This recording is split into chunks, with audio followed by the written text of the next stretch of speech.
Well, hello, everybody. Welcome to, I think this is number 205 in our Q and A series. Um, all right. Let me go looking for some, see if we've got any questions. Hello, Tim. Nice to see you.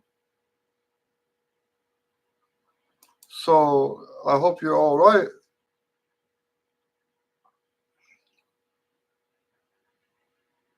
I remember you were having, I think, some sort of surgery or something. Let's see here. Yeah, I don't see on the website. Let me check on the.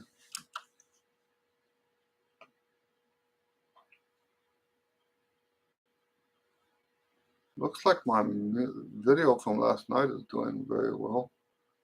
But I don't see any questions.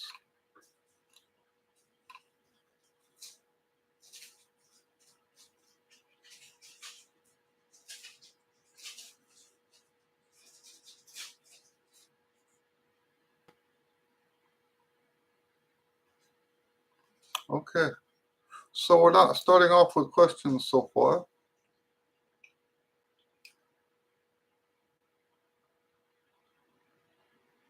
Tim says I ended up having another shoulder procedure, but I am still playing. I just have not been able to make the stream. Last night's video was great. Well, good. I'm glad you liked it, and I'm glad you're still doing it. Cool. All right. Any questions?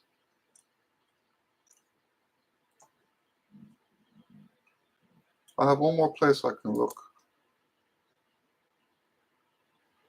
Will I talk about using the third valve slide versus playing the note in tune by ear? Well,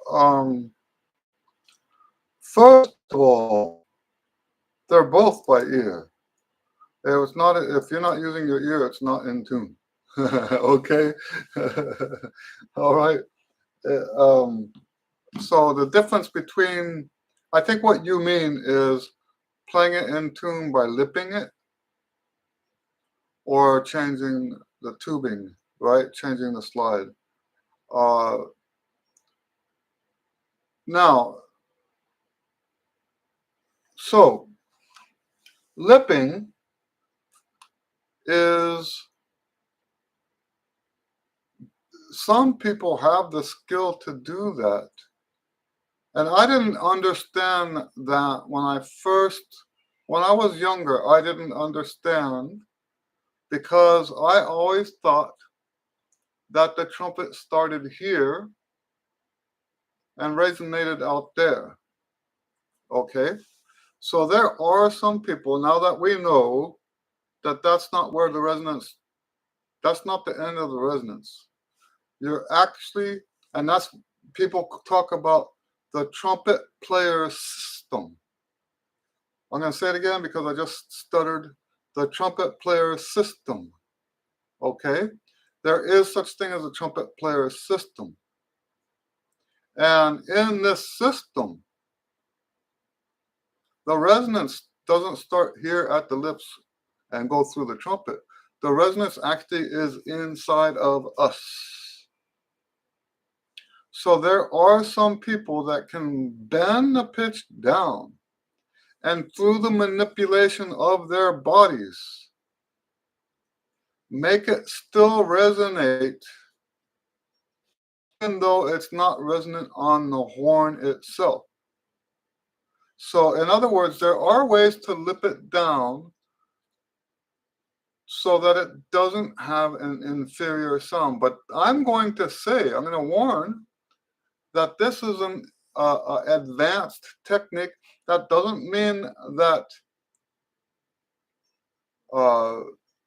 non-advanced people can't do it, because that's the nice thing about trumpet. I like to show my students a graph.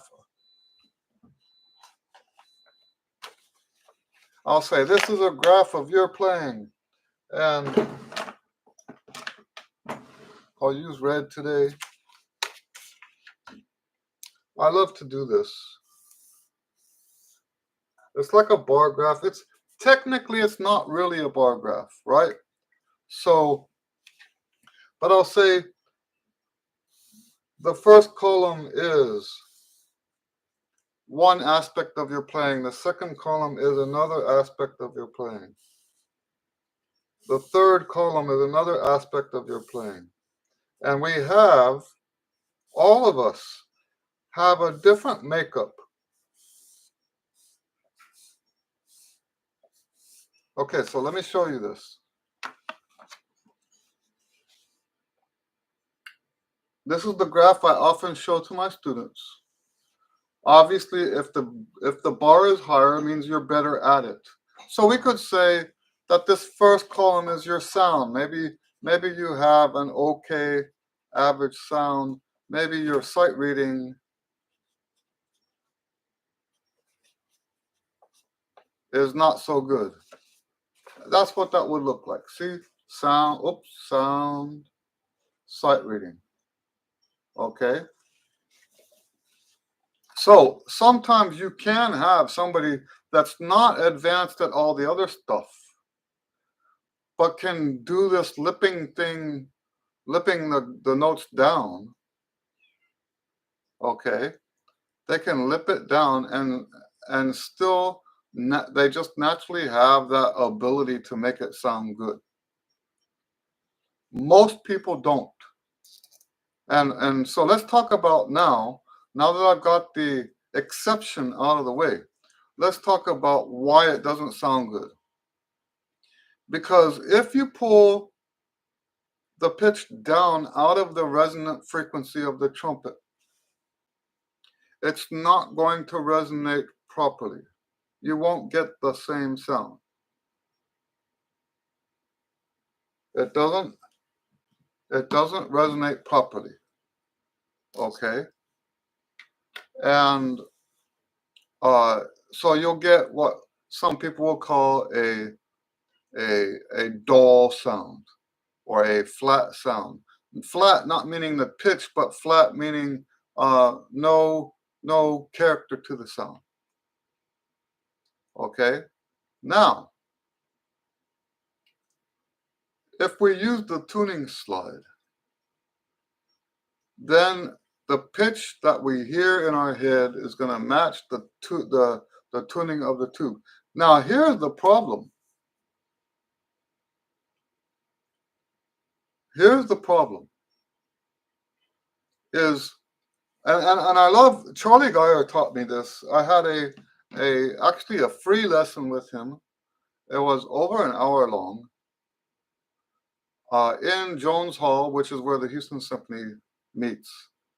And he started the whole thing off with this statement: the trumpet is a naturally out of tune instrument.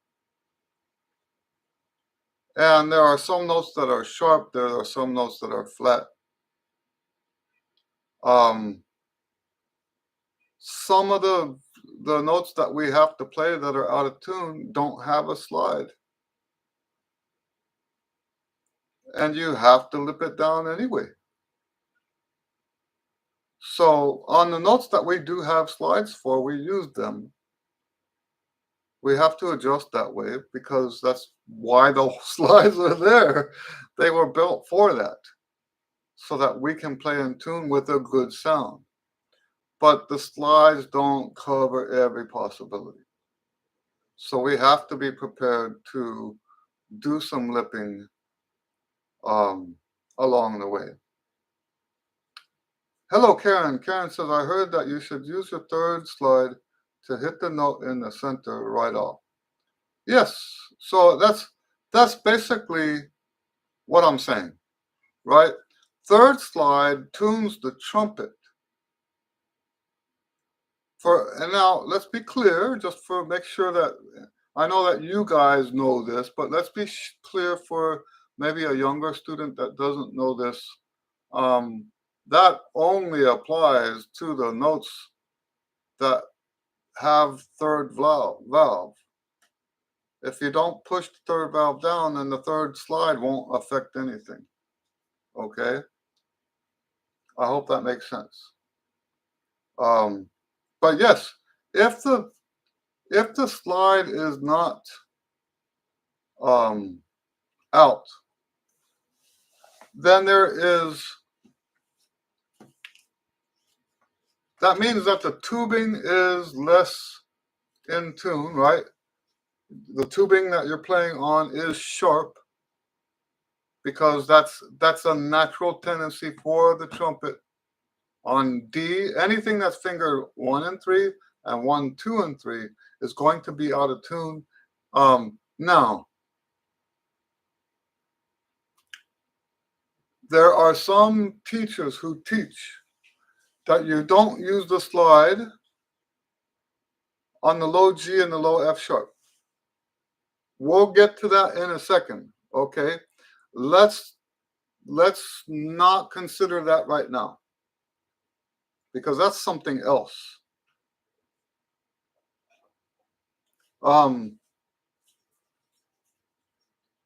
But talking about what Karen's talking about, if you don't have that skill to resonate the note when you lip it, then you probably also don't have the skill to hit it in tune with that resonance, right? So what you end up having is something that will slide into pitch. I think that's what Karen's talking about. Of course, that's actually worse than just playing out of tune. What makes classical music classical? The things that make classical music beautiful the way that it's beautiful is uniformity. The control that it takes to be uniform is paramount, right? So you want the beginning of the note to sound like the end of the note. And if you have a note that starts out of tune and drops into pitch, that's worse than keeping it out of tune. Because now you've lost that uniformity. So if you're playing in a brass quintet or any other kind of classical ensemble and you have a long D and you can't get the slide out, and then you decide, okay, well, since I can't get the slide out, let me just lip it down, and over a period of 2 or 3 beats, D, right? You pull that pitch down in the middle of the note. That's worse than just leaving it sharp in the first place. Okay? I hope that makes sense. Because in classical music, uniformity is more important than all the rest of that. I think I would even go as far as to say that this uniformity I'm talking about is more important than your sound. Because uniformity is perceived as a bad sound. If you have a lack of uniformity, it's perceived as a bad sound.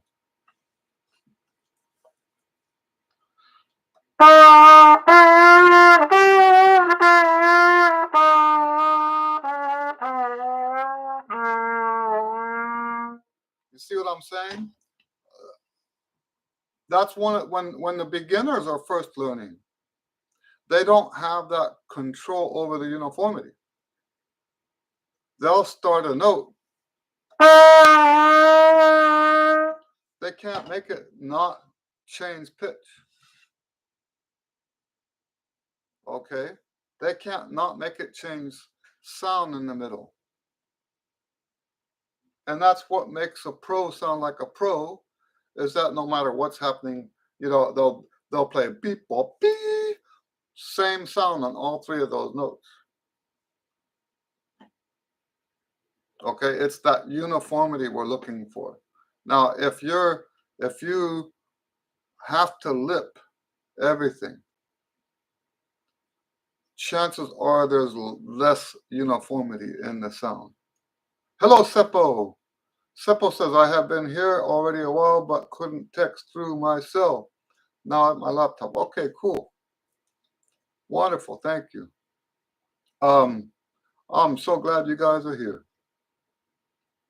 Um, this is, let me tell you this. This is the best I've felt. I've been telling you guys about my I told somebody in an email last night, the only reason I even let people know about my health stuff is because it started becoming apparent in my playing. And because of the breathing. Anyway, so I want to thank all of you guys for your prayers. I'm not out of the forest, out of the woods yet, but this is the best I've felt in one of these Q and A's in at least 2 months. I'm feeling a whole bunch better, which is funny. I already started feeling better, I think, a little bit last week. And then I got some kind of bug or something on Wednesday and ended up not doing any work Wednesday. Um, Ended up not doing any work Thursday. Hello, Led. Nice to see you. Led says, God bless you. I appreciate you. Thank you. Um, anyway, so see what we're talking about, lipping. Lipping is a problem when we talk about the classical music because of uniformity. In jazz, not as offensive. Where it becomes offensive in jazz is if you don't have any control over it. In my opinion, but we like to have bent notes and stuff like that. Led says, when I'm feeling down, I do whole tone Clark studies. Oh my.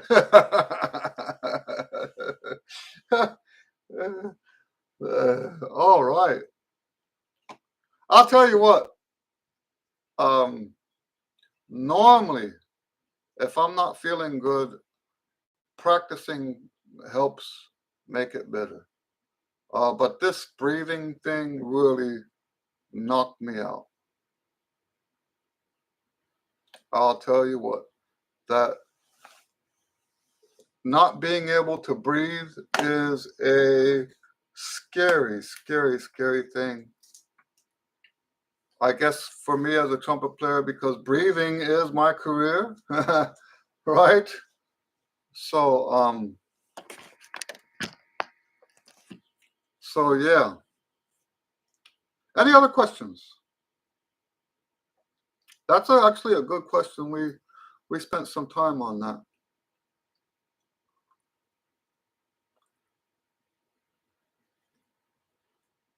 What other questions do we have? This whole thing with the beginners, it is possible. You guys have maybe seen my videos about this. It is possible for a beginner to sound like a pro on the music that the beginner can play.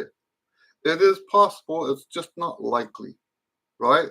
And so what we're talking about when we say that, one of those things that we're talking about is this ability to maintain uniformity throughout the from the beginning of the note to the end of the note.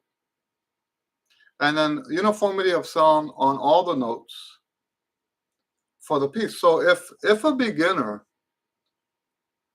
does have that, and we go back to this graph, sometimes there are beginners that we could put one of these as uniformity, this big one.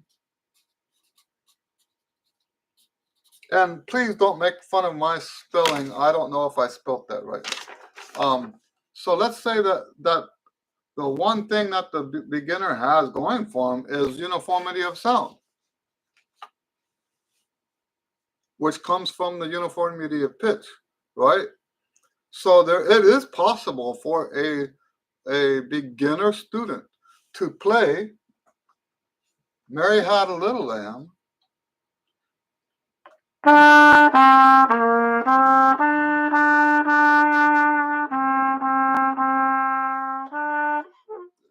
with that kind of uniformity of sound, not only from the beginning of the note to the note to the end of the note, but also on each individual note.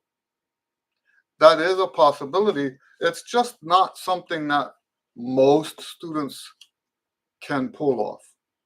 Seppo says, I have mentioned, I have noticed a very small mouthpiece lets beginners sound fabulous. Do you share this opinion? There is reasons for that. Yes. When it comes to balance, I mean, when it comes to equipment, there is such a thing as balance. Let me use my Pudgy as an example.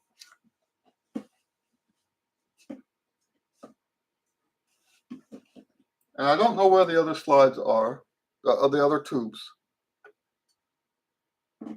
When I got this, it came with 3 tuning slides. Okay? Not two, I keep calling it tuning slide. 3 lead pipes. It came with 3 lead pipes, small, medium, large, basically. He's got other lead pipes besides, but that's what I had to choose from, a small one, medium one, large one. I thought because this thing was so nice and big and dark, that it would take the bigger lead pipe. So I'm playing on the big lead pipe. And the way I described this trumpet with the big lead pipe was it was like driving a massive barge that I couldn't control, right? So imagine you're in the water and you turn the wheel for the barge, and instead of going to the left or to the right, it kind of veers to the left. It kind of veers to the right. That's what it felt like with the large, because this is a large horn. This horn is huge. My understanding is that it's the bell is huge, the lead pipe is huge. Everything about this horn is huge. Okay, so I thought to match the rest of it, the huge lead pipe would be appropriate. But no, because when you have everything huge, it's out of balance, like this. Now, once the balance is off, it doesn't work the way we expect it to work.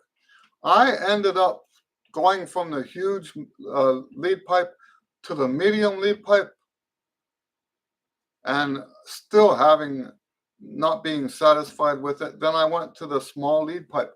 This horn sounds great with the small lead pipe. I wish I could demonstrate, but you guys probably wouldn't be able to hear the difference anyway through the mic on my machine here. But Led says the Pudgies are based off Nicola's original design. That's true. My understanding is that he bought Pudgy from Nicola, and took all his designs and all that stuff and started making them in Oregon. So yes, I do play a deep V. Let me get my mouthpiece pouch out.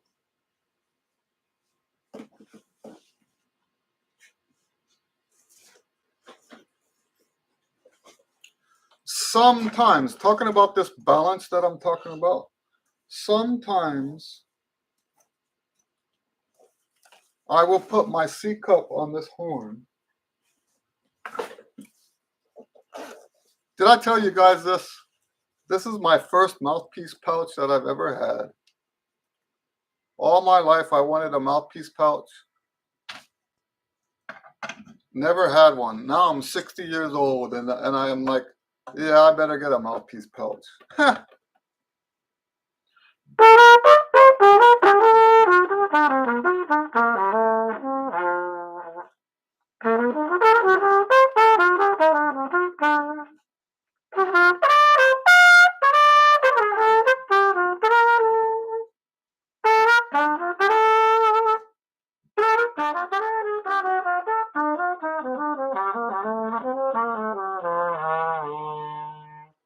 Anyway, so yes, I love playing this horn.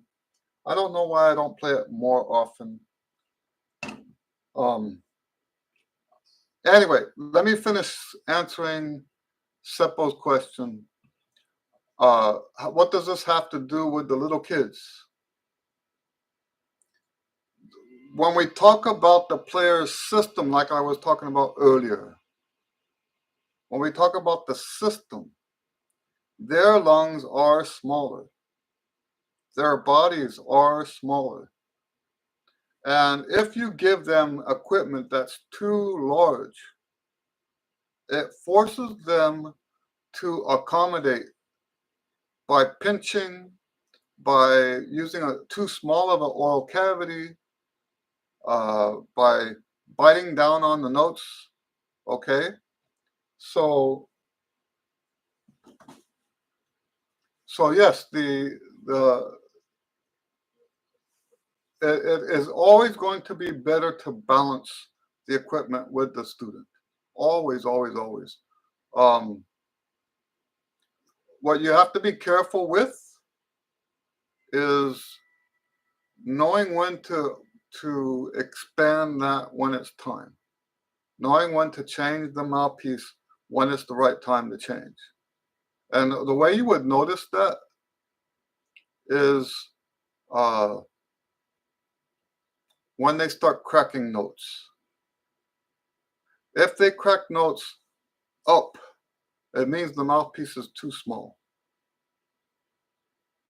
Okay? That's just one of, there's many examples, but that's one example, is when they crack and the note always cracks up, because sometimes we crack and the crack note goes down, right? And I'm not talking about one cracked note either. I'm talking about over a period of time, you notice that all of the notes they're cracking are going up, not down. Seppo says, oh, Led says, been wanting one. Yeah, they're nice horns. He says, nice. Seppo says, when I was playing with the Georgia State Panther Band, I played the Yamaha Zeno offered by the band instead of my Bach 72 ML. Sometimes I felt like dying on the field marching and playing. Yes. So I wouldn't say too tight. Well, okay. So too tight or too loose, either way, is going to make you tired. If you have an equipment mismatch, let me give you an example. Everybody told me when I switched to a large bore, it was going to make me tired. You get tired at first and then you get used to it and then you don't get tired anymore. That's not what happened to me. I took to the large bore. It was as if shackles had been removed. It was like I was set free. And all of a sudden, I had endurance that I never had before that. So, yeah. So the idea that a larger horn, what they really mean is a horn that's too large. will make you tired, but the same thing is true for a horn that's too small. A horn that's too small will make you have to fight it. Um, and then a horn that's too large will be like adding weights to everything you do. So yes, that goes back to that that trumpet player trumpet balance. There has to be a balance there. All right, great questions today. What else? Any other questions? I'm not I'm not normally much at uh, equipment questions, but that's the kind of equipment question I can answer.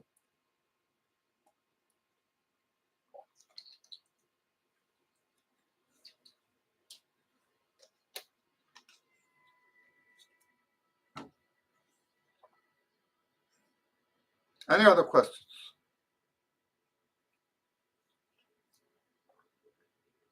Yeah, I really like this horn. Oh, here's Tim. I want to suggest to everyone in the chat purchase the physical trumpet pyramid book. I am really enjoying it. I consider myself a beginner, although I am a returning trumpet, returning after 25 years. Well, thank you. I think most of the people here have that book. I might be wrong. Seppo says, I thought it had to do something with the resistance. I felt that the Yamaha had a way more resistance than my 72. Okay. But that's what we mean by player balance, right? That's still what we sense as resistance is the horn being too small. Now, you can say technically that it's 0.3 this and 0.8 that. That's not, I don't think you can boil resistance down to a number like that because there are other things common in resistance, like how the tubing is bent and stuff like that. Uh, so no, we don't want to uh, just take it on the numbers. You have to play it, and if it feels tight like that, too much resistance, then the horn is probably too small for you, or the way it's designed is uh, makes it feel too small. I prefer, so the 72, the reason I like the 72 is it's got a small lead pipe and a big bill, which makes it lean towards a more conical design. And one of the reasons I like this horn is because there is more of a conical uh, type thing going on.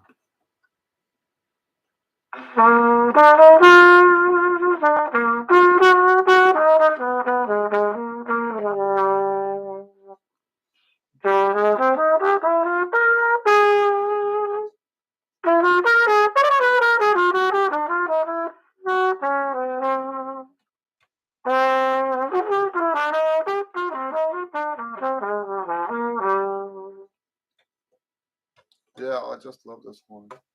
I'll tell you what, I'm going to try to do a video with this week. Try to have some music with that horn.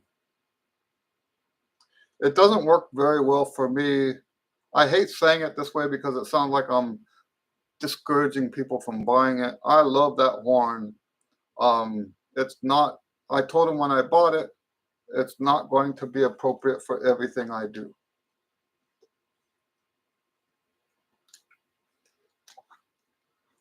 In fact, it's not appropriate for most of what I do.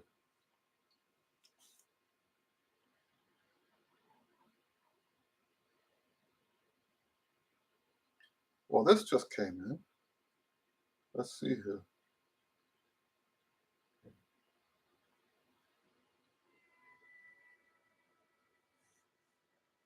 All right. Seppo says, is there a standard horn in the US which is okay to recommend to everybody? I wouldn't say so, no. There are people that believe so. Right? There are people, so I would not agree with them, but the regular Bach 30, what is it, 32? Is it a Bach 32? There is a student Bach, or not, it's not a student horn, don't get me wrong. It's a horn, it's a professional 37. You're right, 37. I think that's the horn that most of the band directors say that's the safe one, get that one. Um, but the truth is that there are band directors now also doing Yamaha. There are band directors also doing other instruments. You know what it is that there are just so many great horns now. There are just so many businesses. You know,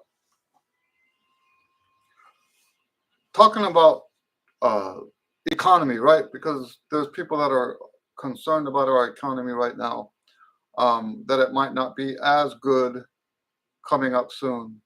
But this period that we've lived in over the last 20, 40 years has been unreal in terms of just how much, like you just look at the music industry and how many businesses have gotten started and are thriving. It's just amazing.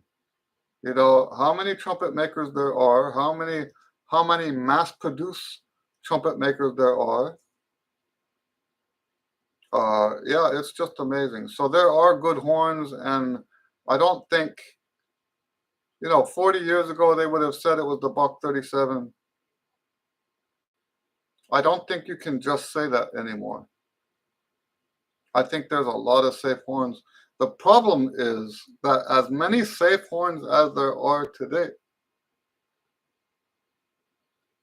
there are far, far more unsafe horns. People will buy their trumpets, having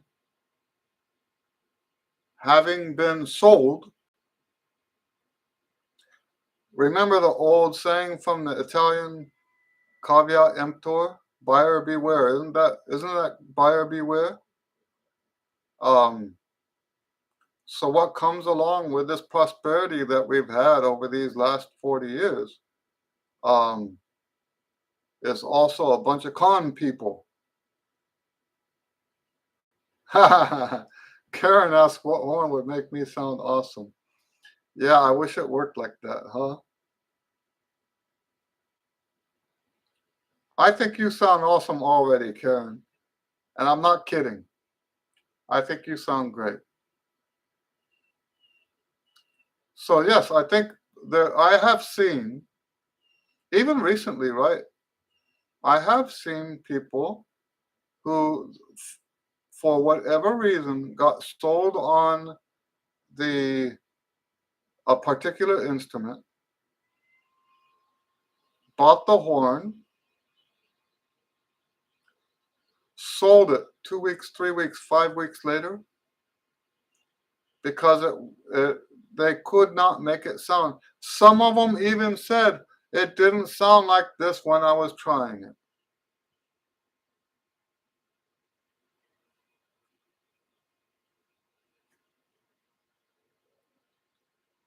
So you have to be careful. In a way, I'm guilty of this, except that I didn't get sold. I bought what I wanted, and sometimes what you want isn't actually what you need. But I knew that when I bought this Pudgy. And the reason I bought the Pudgy is I wanted my sound to be different. But it's so very different that even with the the stuff I've been doing on YouTube, a lot of it's just not right for the Pudgy. Tim says, I believe people are buying what the music store suggests instead of what their instructors are training them. Tell instructors, or I don't understand that, tells them. 25 years ago, I had a Bach Model 37 because I was told I wanted it. That's correct. There are my first 1, 2, 3 horns. My first 3 horns were all because the instructor said this is what you have to buy. A less expensive horn would have probably served me better. That's something I always tell my students if they're looking for a horn, that my first recommendation, if they are beginners, my first recommendation is that they buy a used pro horn, because you can get a used pro horn for cheaper than what you can buy a new student horn. And maybe it doesn't, maybe it looks beat up, maybe it has dents, maybe the lacquer is coming off, maybe some of the slides are kind of stuck. That's still better than a modern student horn, in my opinion, and a lot cheaper. And when you sell it, if you sell a used pro horn, you're probably going to get at least the money back that you put into it.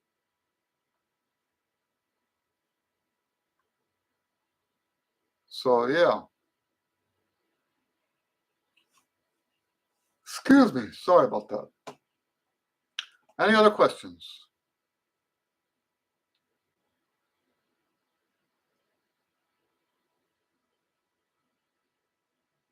So let me ask you guys, I don't remember if I started this yet. Did you get ads when you started this video? I was thinking about that the other day. When I set these up, let me see what it says. When I set these up, it asked me, do I want ads? And I have been saying no to the ads. Okay, I can't get there.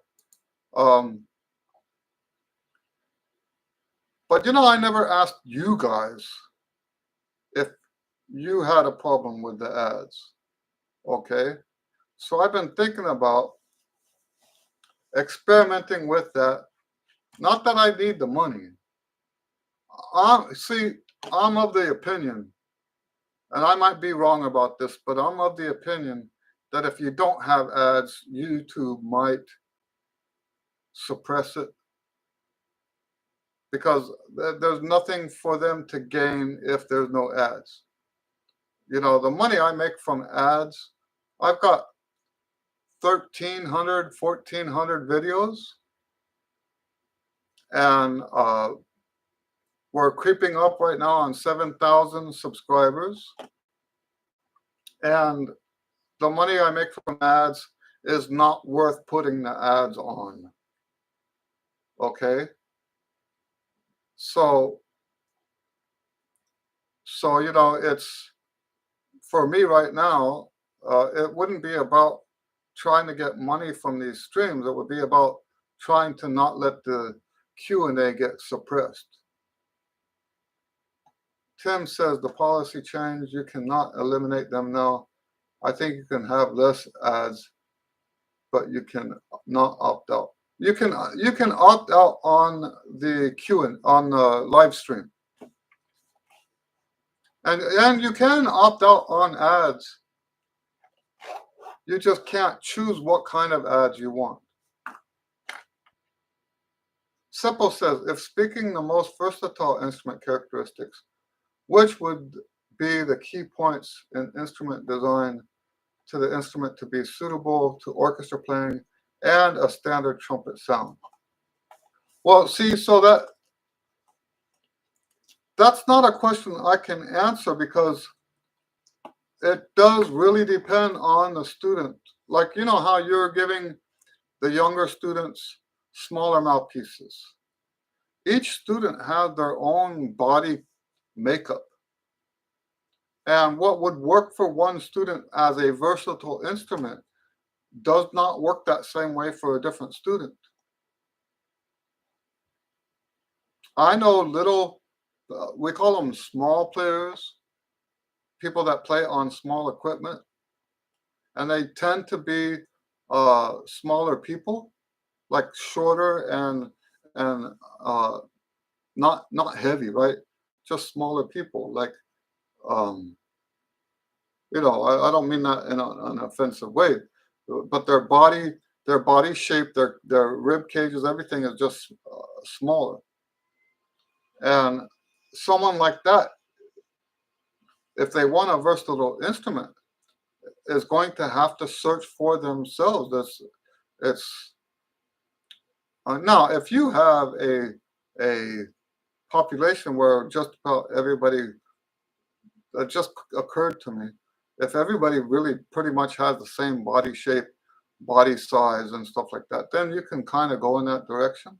But then I wouldn't be able to say which horn that is. Now we can say that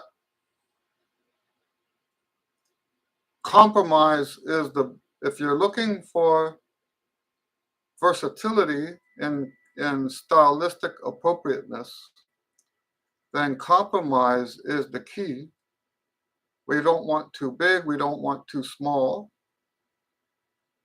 of anything. So you don't want a huge bell, you want a medium bell. You don't want a huge lead pipe, you want a medium lead pipe. You don't want a huge bore, you want a medium bore. Um, but once again, a formula like that is not going to work for everybody. Me personally, my Bach 72 is the most versatile trumpet I've ever played in my life. It is appropriate on everything I've ever played. I have had other horns that were not appropriate like this on every style. Um, but this is a huge horn. This horn is huge. It's a 72 with the large bore, not the medium large bore. Now I did put a small lead pipe on it. It's a 25H lead pipe. Um, but in every other way, it's huge. So I don't think there's a way to say, let me buy uh, let me buy 10 of these trumpets and give them to my students and it'll be versatile. I don't know how that happened. Maybe it's the heat. Oh, here we go again. I thought I fixed that. Let me try this.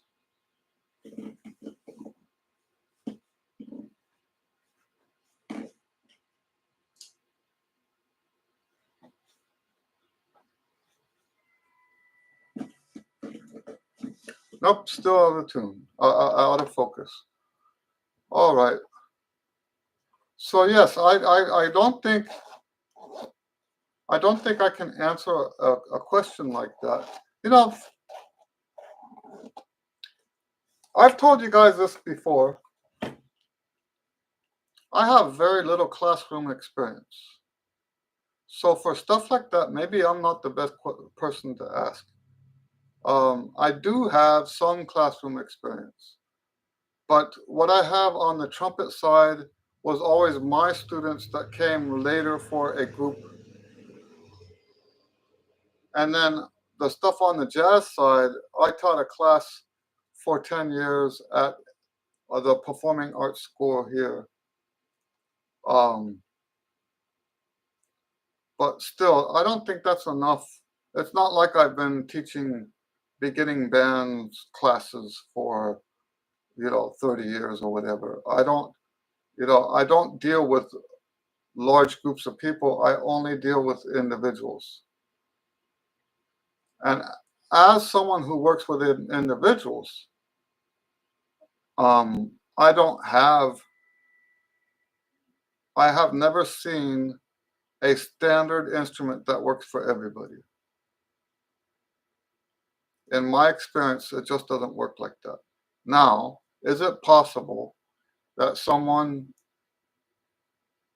who teaches beginners, classrooms full of beginners every single time, that they have a better answer than me? Yes, I would say it's probably possible. This keeps moving.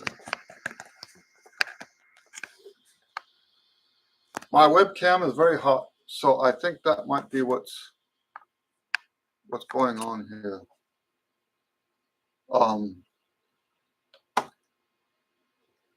So I apologize for that. Maybe I'll get a fan and have a fan blow on it or something. But yes, it feels like it's about 180 degrees.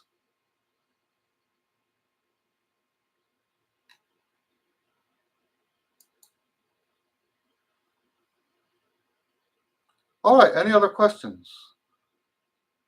This has been a good Q&A.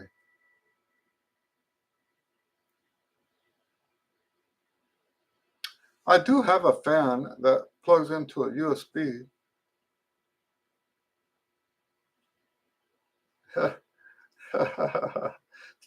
Tim says it's hot because my videos are fire. Oh, man. You know, we try not to run the AC in this house, so like the air conditioning is not on.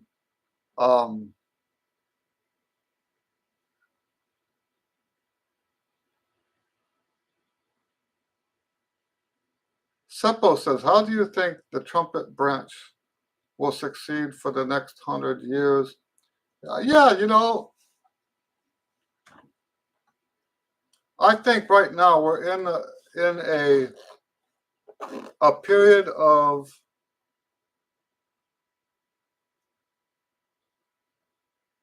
we're in a retrograde period where we're going back to tradition. We're going back to and I haven't seen this play itself out enough to say right now that it's over yet. Okay? There are still people trying to do what's modern. There's still a lot of people trying to play music that's modern, but that nobody likes. Now, what we see a lot of is people are playing, like in the trumpet world, people are playing transcriptions of orchestral pieces and stuff like that. But I'm talking about even more, going more conservative than even that. You know, when I was younger, the kind of music that was being promoted was not only almost unplayable, nobody liked it. Okay? And we're backing away from that. And this is how I see the history of music, right? History of music comes and goes in waves in terms of new innovations, right? So you have a new innovation and people go for it. And the most recent innovation has been a chromaticism that goes as far as chromaticism can go. And that would be 12 tone and similar techniques like that. Now, what happens when they hit that barrier and they can't go any farther? There has to be a pullback, right? And things become more conservative, going back to the more traditional stuff. And that's what we see now. And part of that is driven by the internet. Part of that is driven by the internet because the people who controlled this stuff in the past didn't want you to be exposed to the conservative stuff. Why? Because they couldn't make any money off of it. Once it goes in the public domain, they can't make money off of it. Not the kind of money that they make if it's a, you know what I mean, original composition.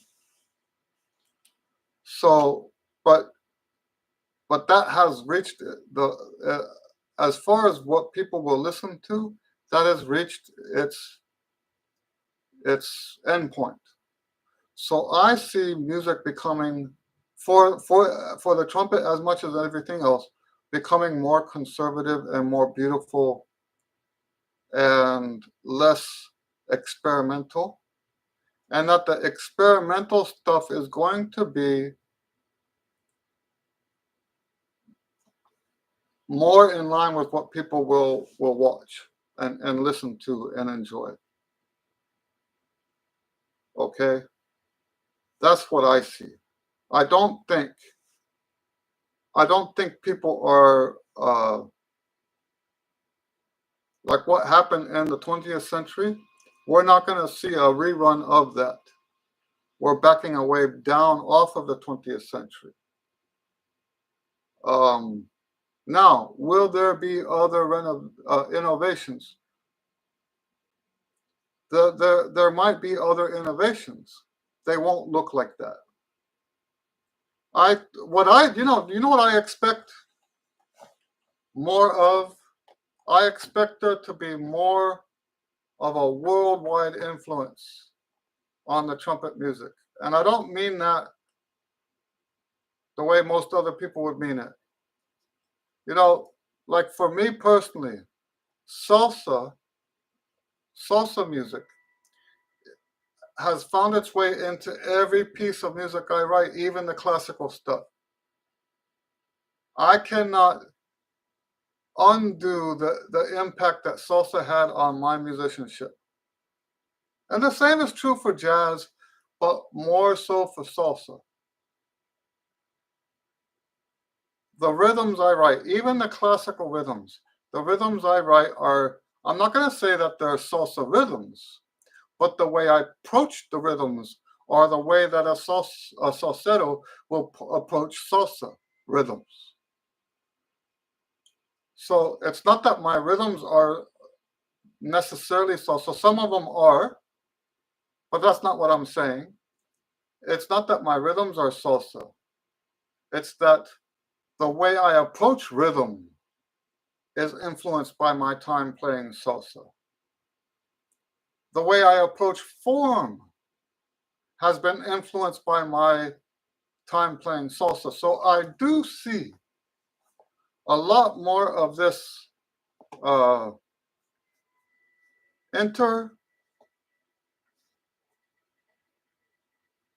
like a crossover between different world genres.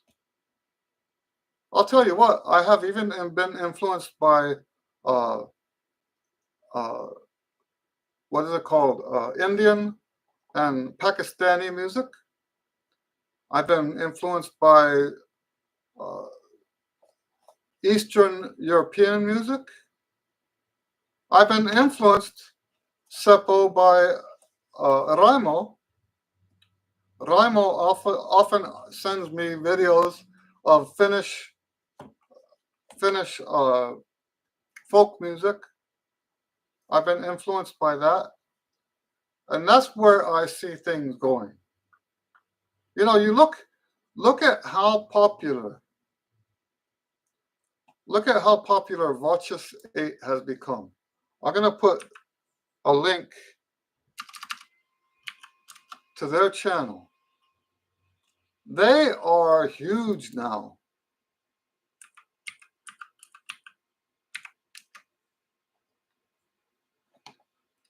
I went to one of their concerts. It was amazing.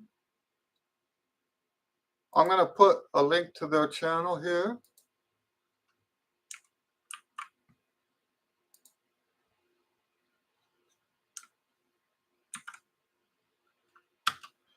These guys are getting famous by singing mostly music from the Renaissance and the stuff that they don't sing that's Renaissance, the stuff that they sing that's not Renaissance sounds like Renaissance.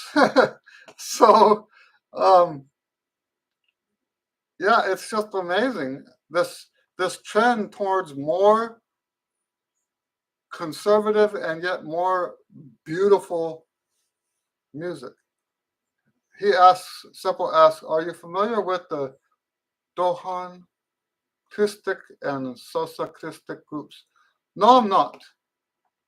That sounds that sounds like Indian stuff. Is that Pakistani or something?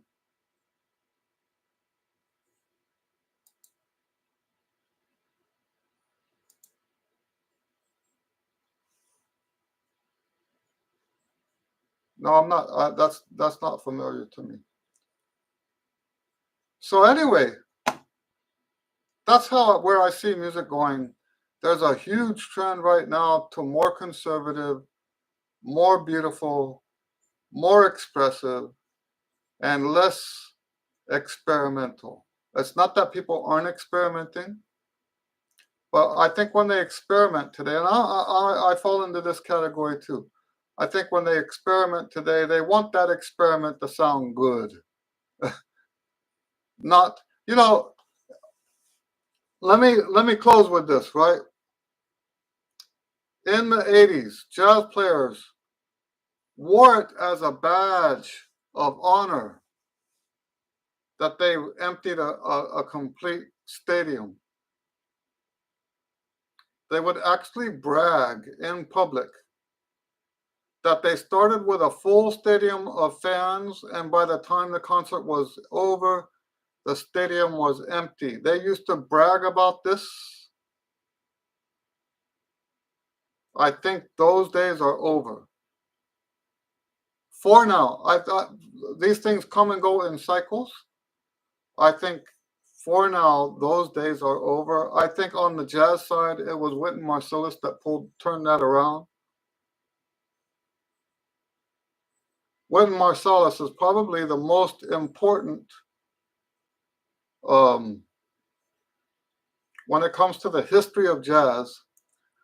He's the most important jazz musician from our generation for what he caused to happen. He he basically turned jazz around into a art form that people want to listen to.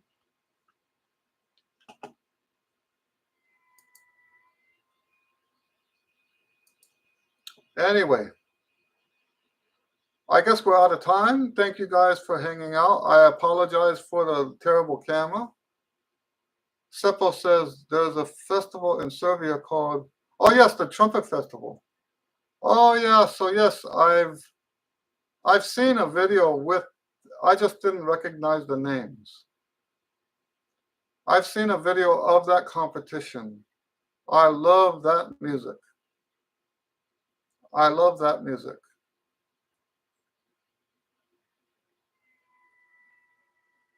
All right, guys. God bless you. Have a great week. Thanks for hanging out. I apologize for the camera, and we'll see you guys next week. Okay? Thank you.